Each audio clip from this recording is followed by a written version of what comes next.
watoto wetu, kwa sababu kanuni tuliyo inani kwamba kila mtu hazina yake ilipo ndipo na moyo wake utakapofanyeje, utakapokuwapo. Kwa hiyo baba anatakiwa atoe sadaka, lakini pia mama atoe sadaka, na watoto wote nao wafanyeje, wapenzi, watoe sadaka, kwa sababu mahali hazina ya mtu ilipo ndipo utakapokuwapo moyo wake. Baba hatafikia kwenye hazina ya mkewe, wala mama hatafikia kwenye hazina ya mumewe, wala hakuna mtoto atakayefikia kwenye hazina ya mama yake wala ya baba yake, wala baba hatafikia kwenye hazina ya mtoto. Mnanisikia vizuri wapenzi? Kwa hiyo tunapokuja kanisani, baba sadaka, mama sadaka, watoto nao tuweze kufanyaje? Kumtolea Mungu. Mnanisikia vizuri wapenzi?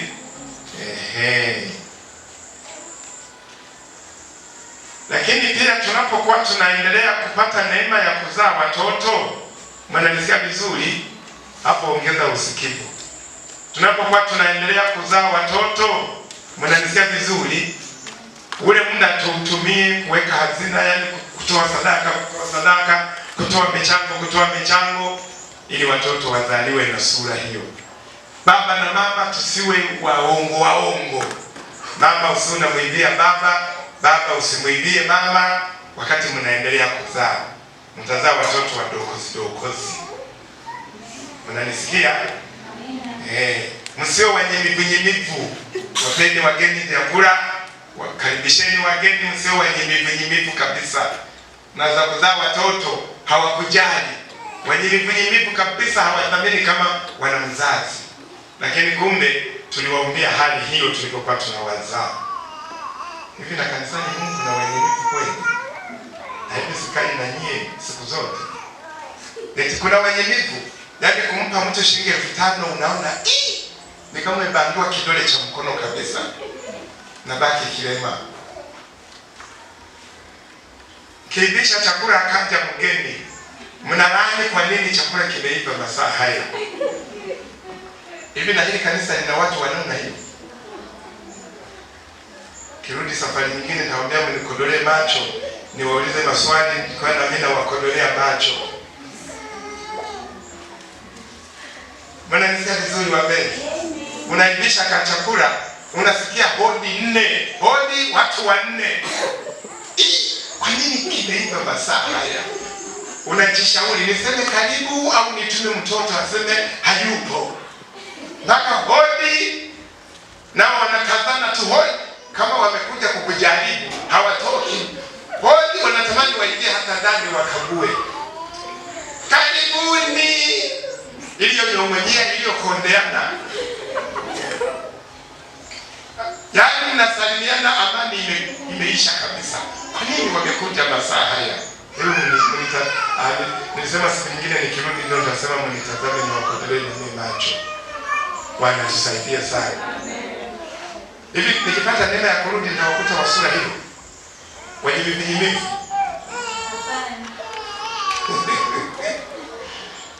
Bwana tusaidie sana. Wapeni watu vitu, nanyi mtafanyaje? Mtapewa.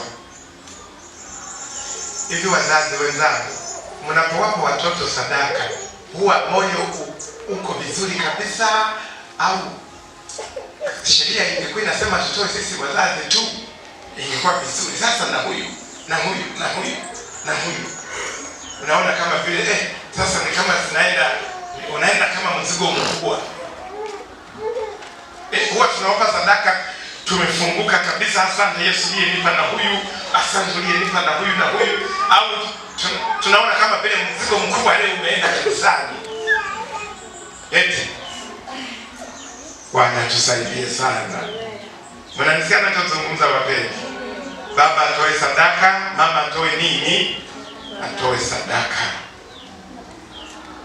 Lakini pia zaka, kama zaka ile sadaka zinatolewa mahali pengi. Kuna za kanisani, lakini pia kuna za kule kwenye jamii, ile michango ya kijamii. Mnanisikia? Zote hizo ni sadaka. Hata kama ile michango ya kijamii tunaitoa kwa watu ambao pengine hawajaokoka kabisa, lakini tunahesabu tunampa nani? Mungu. Hiyo tutaikuta. Hata kama anayetumia ni mlevi, anakunywa pombe, anavuta nini, bangi, lakini maadamu ni michango ya kijamii ile inayosaidia huduma za jamii, sawa ndugu zangu, tuamini tunampa nani? Hiyo tutaikuta. Sawa ndugu zangu, isipokuwa zaka yenyewe inatolewa kwa yule mchungaji atakayetoa hesabu yako, yule atakayetoa hesabu ya maisha yako. Mnanisikia? Mnanisikia? Zaka inalipwa kanisani unaposali, sio sadaka ya siri. Ndio maana zile huwa zinatolewa kwenye bahasha au kwenye karatasi yenye jina, kiasi na jina la aliyetoa. Mnanisikia? Bwana tusaidie sana. Sasa hapo shindana na ule moyo ambao unafanyeje, unaosema umepeleka kiasi kikubwa. Mungu atusaidie sana wapenzi katika maeneo hayo. Ila yote kwa yote, hakikisha unapotoa sadaka yoyote, iwe ya kanisani, iwe ya kule nje ya kanisa, hakikisha kwamba unatoa sadaka ukiwa umeshatubu dhambi. Sadaka isilenge kama kumhonga Mungu, huku unajua niko na ficha niliyoyafanya. Na watu huwa anakurufisha mambo kabisa, anaanguka vya kuanguka, alafu analeta sadaka kanisani, anafukia mashimo. Mnanisikia ndugu zangu? Sadaka ya wasio haki, Biblia inasema ni nini? Ni chukizo kabisa. Mithali 21:27. Mithali 21:27. Sadaka ya wasio haki, chukizo kabisa. Soma Mithali 21:27. Mithali 21:27. Mithali 21:27. Soma hicho kipengele. Biblia inasema sadaka wasio haki ni chukizo, si zaidi sana aletapo mwenye nia mbaya. Sadaka ya wasio haki ni nini wapenzi? Ni chukizo. Lakini hata anayeleta akiwa na nia mbaya haimpendezi nani wapenzi? Mithali ngapi hiyo? 21 mstari wake wa 27. Sadaka ya wasio haki, chukizo kabisa. Kwa hiyo kila tunapoleta sadaka, hata Yesu alitoa maelekezo, anasema uletapo sadaka yako halafu kakumbuka umekorofishana na mtu, iache sadaka yako madhabahuni pembeni, nenda kapatane. Kwa lugha kamili, hakikisha hauna mizozo na watu. Usije kanisani umekorofishana na mume, mke, watoto, majirani, halafu nakuja kutoa nini wapenzi? Sadaka. Patana na kila mtu. Mnanisikia ndugu zangu? Maelekezo hayo. Lakini pia sadaka yoyote inayotolewa itokane na fungu ambalo limelipiwa zaka. Sadaka yoyote kabla haijatolewa, cha kwanza kutoa huwa ni zaka.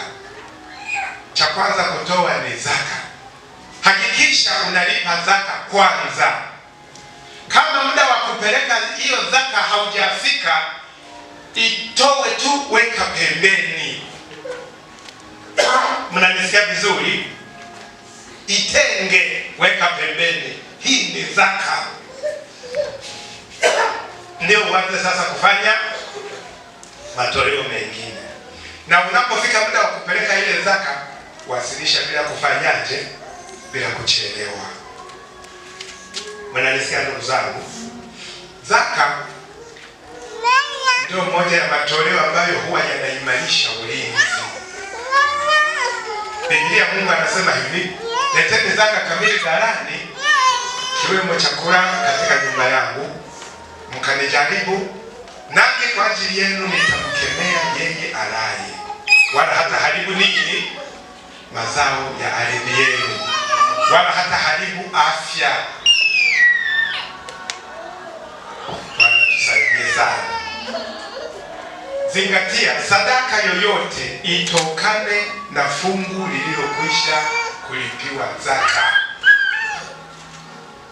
Zaka isibadilishwe kuwa matoleo mengine. Unakuja na zaka umetenga, halafu nakumbuka leo ni mwisho wa mchango fulani sijatoa, ngoja nitoe kwanza huu mchango, halafu nikatafute zaka nyingine. Zaka haibadilishwi. Mnanisikia vizuri wapenzi? Zaka haibadilishwi. Ukifanya hivyo unaweka hazina wapi wapenzi? Duniani, hautaikuta kule. Sasa zaka kama zaka ndio inayofungulia milango ya ulinzi na usalama, zaka. Lakini sadaka zote na michango zinafungulia baraka, sasa kubarikiwa.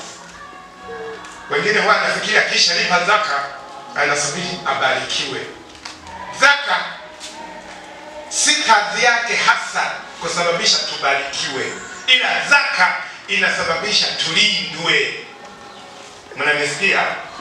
Zaka inasababisha tulindwe.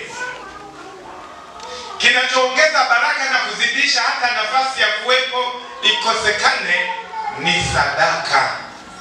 Sadaka za hapa kanisani na za kuwapa watu vitu, hizo ndio zinazofanyeje? Zinazosababisha baraka. Sasa kama huwa tunalipa zaka tu kwa sababu ya sheria, halafu tunasubiri tubarikiwe, tunaweza tukabaki katika maeneo hayo hayo. Ila ule moyo unaofunguka kutoa ndio Mungu anaofanyeje? Anaobariki. Bwana tusaidie sana. Mwaka jana mwezi wa tisa tulikuwa hapo Dodoma kwenye uchaguzi mkuu. Tulipomaliza uchaguzi nikaenda Mbeya nikakaa wiki mbili, halafu nikaenda Tabora nikakaa wiki moja, ndio nikarudi nyumbani. Sasa siku za uchaguzi zilikuwa tarehe 25, 26 mwezi wa 9. Sasa ukiongeza siku 21, yaani siku 14, wiki mbili Mbeya, wiki moja Tabora,